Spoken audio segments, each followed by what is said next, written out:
Hi, my name's Steve Dromgool, and this is the first in a series of talks we're doing about how to have a better relationship. Because often when we think about having a better relationship, we tend to think about the changes that we need to make in our partner, or how, if they were different, our lives would be better. But one of the fundamental shifts to having a better relationship is changing our relationship from what we call an I-it relationship to an I-thou relationship.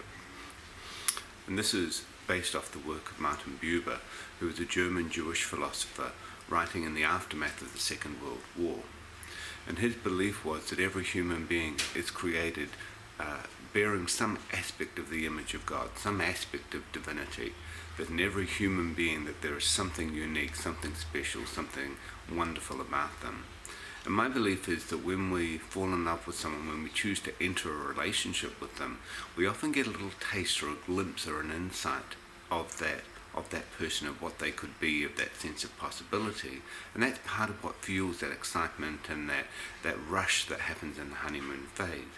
And over time, what happens is we get caught into this phase where we start wanting that person to be to us the way that we need them to be. And so we end up in this power struggle of trying to force them to be something that might be different, or something that may be really challenging for them to be. And so, we get caught in this vicious cycle. And fundamentally, at the key of a good relationship is that we can look at our partner as someone who is unique and special, and hold a sense of value and dignity that's separate from whether we like them, whether we're happy with them, how we're feeling about them at any particular point in time.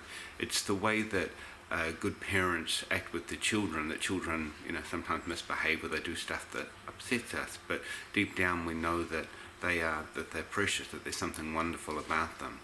And bringing that same quality of affection and admiration and fundamentally honour into our relationship with our partner is a powerful and freeing gift for them, but it's also a powerful and freeing gift for us, because it moves us out of this pattern where we're trying to control someone who, A, we don't have the right to control, and B, who's probably going to be really resistant to feeling controlled by us.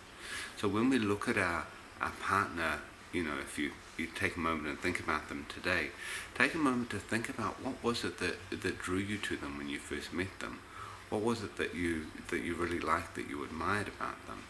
And you may find that brings up a lot of sadness, a lot of feelings of pain, feelings of loss, of how different things are. And that's okay. So just taking a breath and sitting with that discomfort is something that will be necessary.